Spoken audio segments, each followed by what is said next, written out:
Nia Kurniasari, seorang gadis muda berusia 18 tahun, kini menjadi simbol inspirasi dan pengorbanan yang menyentuh hati banyak orang. Perjalanan hidupnya yang penuh kerja keras dan kasih sayang untuk keluarganya diwarnai dengan kisah sedih yang akhirnya menarik perhatian masyarakat luas. Hidup Nia mungkin singkat, namun nilai-nilai yang ia wariskan terus hidup dan menginspirasi. Kisah ini terkuak ketika keluarga Nia, termasuk Ibu Eli, Mayang, adik perempuannya, Kipli, adik laki-lakinya, Mbak Ratu, bagian dari keluarga besar, serta 2 orang paman hadir di acara Pagi-Pagi Ambyar yang disiarkan secara langsung oleh Trans TV. Acara yang tayang pada pukul 10 pagi ini disaksikan oleh jutaan penonton baik di dalam negeri maupun di luar negeri. Di acara Trans TV tersebut mereka melakukan dialog seputar kejadian Nia Kurniasari yang lagi hangat hingga kini jadi perbincangan warga di seluruh tanah air ataupun di media.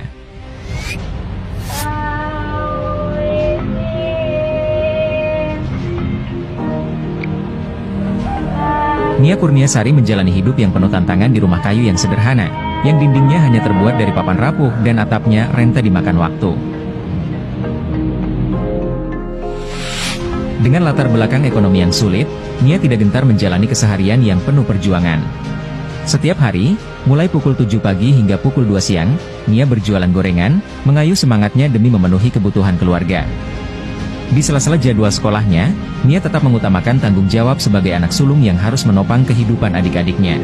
Penghasilan dari berjualan gorengan hanya mencapai sekitar Rp30.000 per hari, cukup untuk sekadar membeli makanan bagi keluarganya. Meski jumlah itu sangat kecil dan tidak menjamin kemewahan, semangat Nia tidak pernah surut. Ia bermimpi bisa melanjutkan pendidikan ke jenjang kuliah agar mampu memberikan kehidupan yang lebih baik bagi keluarganya. Bayangkan seorang gadis remaja yang menghabiskan masa mudanya dengan bekerja keras, menukar waktu bermain dan belajar dengan upaya mencari nafkah, semua demi orang-orang yang dicintainya. Namun, hidup Nia berakhir tragis di tangan seorang dragon. Pelaku yang keji ini diketahui telah merencanakan aksinya beberapa kali sebelumnya namun gagal karena orang-orang yang kebetulan lewat. Pada kesempatan ketiga, tepatnya sekitar pukul 6 sore, dragon berhasil melancarkan aksinya yang merenggut nyawa Nia. Peristiwa itu mengguncang hati masyarakat Indonesia, menimbulkan duka yang mendalam dan kemarahan atas kekejaman yang terjadi. Dalam acara yang disiarkan di Trans TV, keluarga Nia menyuarakan harapan agar keadilan ditegakkan.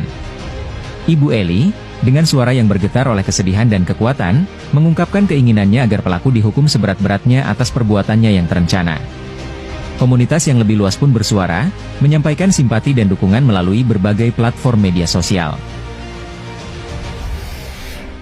Ungkapan keprihatinan membanjiri jagat maya, menunjukkan betapa pentingnya keadilan bagi korban seperti Nia.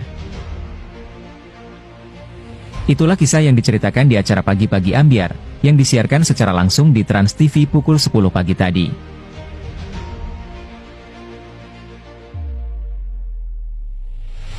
Kepergian Nia juga meninggalkan jejak yang lebih luas. Makamnya di Kayu Tanam, Padang Pariaman, kini ramai dikunjungi peziarah. Mereka datang dari berbagai daerah, menjadikan makam Nia sebagai tempat refleksi atas makna pengorbanan dan kesetiaan kepada keluarga. Orang-orang yang datang bukan hanya sekadar ziarah, tetapi membawa doa, harapan, dan cerita yang tersebar tentang gadis tangguh yang hidupnya dihabiskan untuk membahagiakan orang lain.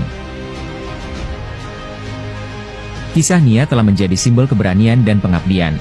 Di balik setiap langkah berat yang ia tempuh untuk menjual gorengan, tersimpan tekad luar biasa yang menggerakkan hati siapapun yang mendengarnya. Perjuangan Nia Kurniasari mengajarkan bahwa meski hidup dalam keterbatasan, cinta dan semangat pengorbanan dapat menjadikan seseorang teladan yang abadi.